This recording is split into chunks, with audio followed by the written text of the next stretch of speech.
Here is the news at 10. First, the highlights. Lagos State tops Nigeria's subnational climate governance ranking for second year.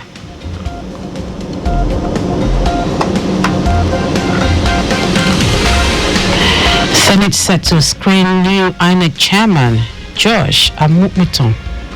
On the foreign scene, African Union suspends Madagascar after military takeover. And in sport, India wins race to host 2030 Commonwealth Games. Now the details. I am Dele Agadumo. Lagos State, for the second consecutive year, emerged as the top-performing state in the 2025 Subnational Climate Governance Rating and Ranking exercise. The cheering result was announced during the public presentation of the second edition of the report in Abuja. Speaking at the event, the Minister for Environment, Balarabe Lawal, who presided, revealed that Lagos scored 315 points out of the possible 360, leaving Katsina in the first runner-up position with 310 points, and Kaduna State in the second runner-up position with 305 points. Also speaking, Special Advisor to the Governor on the Environment, Olakunle Rotimi Akodu, said the recognition reaffirmed Lagos' leadership in driving sustainable and inclusive climate policies. Rotimi Akodu noted that Lagos State has no alternative but to act as its demographic pressure and demographical location, combined with the effects of climate change, place the state under significant threat. The Lagos State government has taken decisive steps towards sustainable energy future with the signing of a $435 million renewable energy investment deal. Commissioner for Energy and Mineral Resources, Biodun Ogunleye, who represented Governor Babajide Sanwo-Olu, led the Deal Room Investment and Partnership Execution event in Abuja, where two key MOUs were signed. One with the Rural Electrification Agency, REA, to expand renewable energy access across Lagos, and another to strengthen local solar equipment manufacturing and recycling capacity. General Manager, Lagos State Electrification Agency, Abiodun Balogun, who was also in attendance, reaffirmed the state's commitment to inclusive and sustainable electrification. The milestone deal will immediately activate high-impact projects that will strengthen Lagos' energy security and environmental resilience. The Lagos State government has called on the National Assembly to respect the Supreme Court's verdict on the proposed Central Gaming Bill before it. Attorney General and Commissioner for Justice, Lawal Pedro, noted that in the landmark judgment delivered by Supreme Court on the 13th of October 2024, pronouncements were made on the appropriate government empowered by the Constitution to make lawful regulation of lotteries, gaming and betting in Nigeria.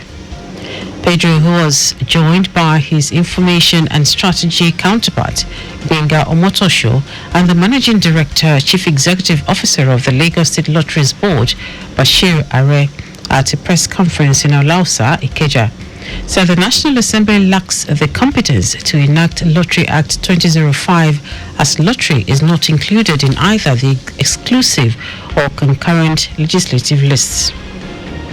I, on behalf of Lagos State and other states, in particular the 22 states who are co-plaintiff with Lagos State movement, and who got judgment in the Supreme Court in the case of reference, are all the Senate to decline concurrence to the Central Gaming Bill, HB 20, that has presently considered in the interest of the rule of law, constitutionalism, federalism, and national stability. It's not about Lagos State, it's about Nigeria. It's about protecting the integrity of the Supreme Court and preserving the Federation and the Constitution.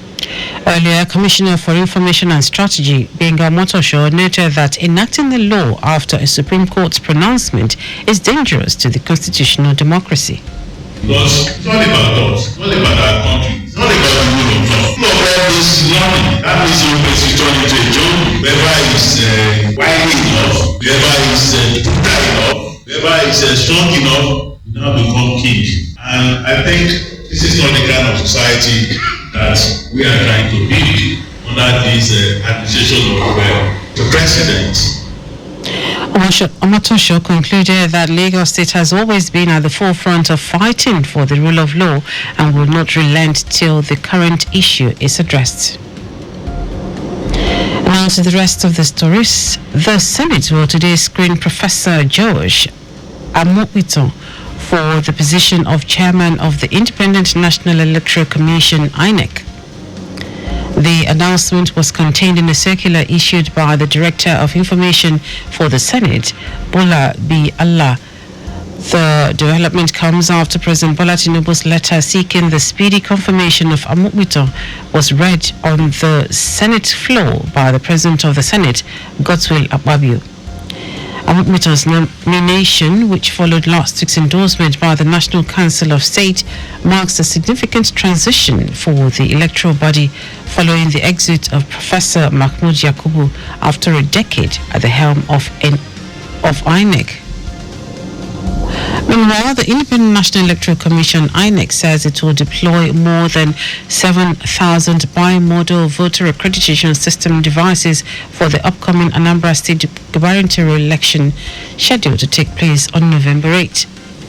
In preparation for the election, a mock accreditation exercise is scheduled to take place on October 25 ahead of the governorship poll. The trial will test the functionality of the BVAS devices and the real-time upload of results to the INEC result viewing portal.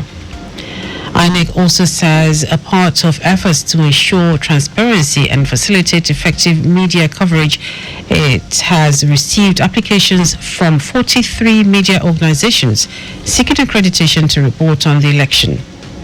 The Commission added that 363 journalists and media personnel are expected to participate in covering the poll. Minister of Solid Minerals Development, Dele Agadumo, says schools in Nigeria charging tuition fees in foreign currencies should be closed. Alake made the call in Abuja at the Nigeria Gold Day celebration on the sidelines of the 10th edition of Nigeria's Mining Week, themed Nigeria Mining from Progress to Global Relevance. He criticized the practice and described it as a part of the leakages and loopholes in Nigeria's economy, threatening its growth. According to him, there is a need to begin to change the value system and orientation into things that are substantial, productive, constructive, and regenerative for the progress of the nation. The minister said the federal government is introducing various measures, including digital mechanisms, to ensure that all leakages in Nigeria's gold value chain were blocked and every loophole sealed. Alake added that the move would reduce room for interpersonal transactions, thereby reducing the propensity of corruption, which would further position Nigeria's gold as one of the global pillars of means of exchange of value. And now to foreign news. The African Union has suspended Madagascar with immediate effect after a coup saw an elite army unit seize power following President Andry Rajoelina's impeachment.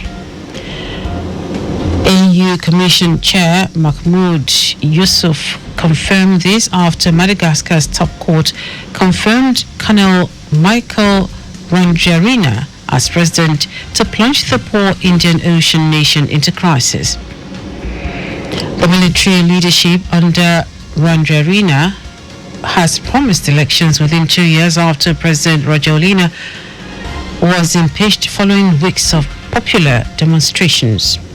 The international community voiced alarm with the United Nations censoring what it called an unconstitutional takeover. Madagascar is the latest of several former French colonies to have fallen under military control since 2020 after coup in Mali, Burkina Faso, Niger, Gabon, and Guinea. To sports, India has been confirmed as the host of the centenary edition of the Commonwealth Games in 2030, beating Nigeria's Abuja to the right after a competitive bid process. The city of Ahmedabad, located in the western state of Gujarat, was chosen ahead of Nigeria's capital by the Executive Board of Commonwealth Sport. The decision, which is expected to be formally ratified during the organization's General Assembly in Glasgow on November 26, will see the Games return to India for the first time since Delhi hosted them in 2010. Ahmedabad's successful bid was built around world-class infrastructure, including the Narendra Modi Stadium, the largest sports venue on the planet, with a capacity of 132,000, which famously hosted the 2030 Cricket World Cup final. With a population of over 5 million people and a growing sporting profile, the city has even been touted as a potential future Olympic Games host. And that is our news at 10. Just before we go, slow down at road junctions, intersections and pedestrian crossings. You can follow us and like all our various social media platforms: X at Traffic Radio 961, Facebook Lagos Traffic Radio 96.1 FM, Instagram Lagos Traffic Radio 961. Subscribe and watch news and programs live on YouTube at Traffic Radio 961. Visit our website on www.trafficradio961.ng.